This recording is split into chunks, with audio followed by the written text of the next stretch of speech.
Magandang gabi po sa ating lahat. Magandang gabi din po, Father Red. Tayo po ay nakapaloob ngayon sa Huwebes ng ikalabing-isang linggo, pagkaraan ng Pentecostes. Sa atin pong unang pagbasa, makikita natin ang bayan ng Israel na tila baga ayaw makinig sa Diyos. Paulit-ulit silang binabalaan, ngunit patuloy silang lumalayo. Sa ating Salmo Responsorio, inulit po natin, hindi nila malilimot ang dakilang gawa ng Diyos. Ngunit kasunod nito ay pinakikita rin sa kabila ng kanilang pagkilala sa Diyos, nakalimot pa rin sila at nagkakasala. Sounds familiar. Ano po? Alam natin kung gaano kabuti ang Diyos sa ating buhay. Alam natin ilang beses tayong pinatawad, ilang beses na tayong binigyan ng pagkakataon. Pero kapag tayo na ang kailangang magpatawad sa ating kapwa, biglang nagiging mahirap. Kaya napakaganda po nung tanong ni Pedro, Panginoon, makailang ulit po ba na patatawarin ang kapatid ko na paulit-ulit na nagkasala sa akin? 7 times? Sabi po ni Pedro. At parang gusto niyang sabihin, may limit po ba? Lord, hanggang saan? Ano po? Baka ganito rin tayo minsan. Okay, pinatawad ko na siya. Ano po? Second chance na. Third chance na naman. Ano po? Kung minsan ganyan, binibilangan natin yung ating kapwa. Ano po? Hanggang sa, Lord, tama na. Paulit-ulit na lang. Ano po? Pero ang sagot ni Jesus is not just 7 times that according to Peter, ganyan ang tanong niya, 7 times po ba? Sabi ng Diyos, 70 times 7. Hindi ibig sabihin ito na kailangan nating bilangin yung mathematics ng 70 times 7 which is 490.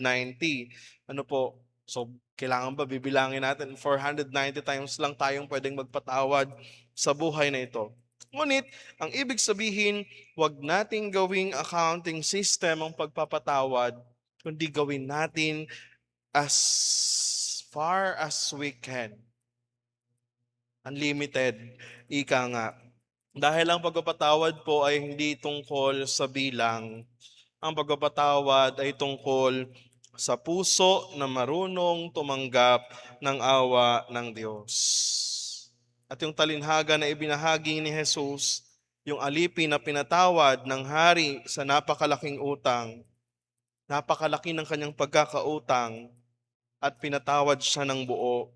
Ngunit paglabas niya, nakakita siya ng kapwang may utang sa kanya, maliit lang, pero hindi niya iyon pinatawad.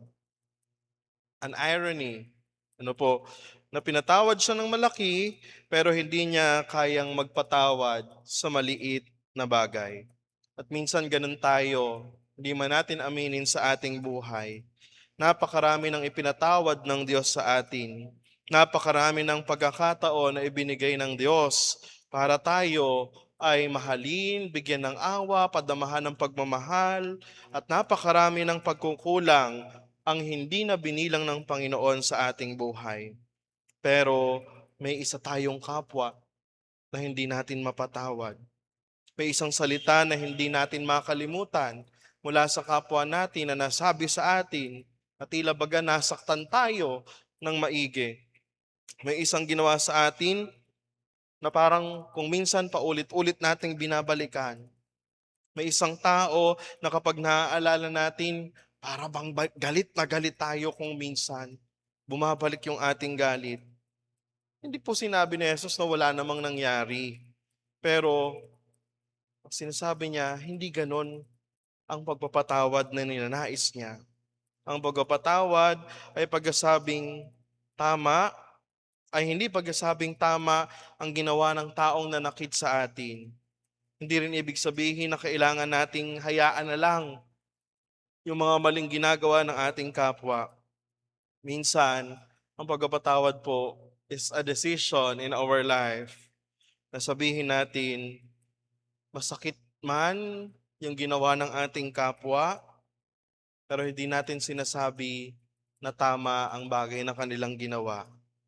Pero matuto tayo na magsabi na no sometimes, lalo na kapag paulit-ulit na nangyayari ang kasalanan na ginagawa ng ating kapwa sa bawat isa sa atin.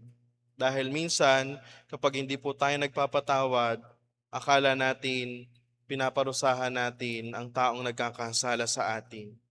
Pero ang totoo, tayo rin po ang napapagod kung minsan. Parang may hawak tayong maliit na uling habang hinihintay nating masunog ang bagay na ito. Ganoon din sa ating buhay. Sabi ni Jesus, bitawan na natin. Bitawan na natin yung mga taong nakakagawa sa atin ng mali, ng pagkakasala. Hindi po dahil maliit lang yung kanilang kasalanan, kundi dahil mas malaki ang awa ng Diyos kaysa sa pagkakasala ng tao. Kung kaya't sa panahon ngayon, mga kapatid, na marami tayong mga alalahanin sa ating buhay, alalahanin natin ilang beses na ba tayong pinatawad ng Diyos sa ating buhay. At kung ilang beses na tayong pinatawad ng Diyos, sana matuto rin tayo na magpatawad ng iba.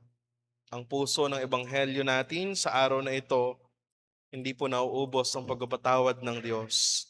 Kaya wag din nating gawing limitado ang awa na maaari nating maipagkaloob sa ating mga kapwa. Amen.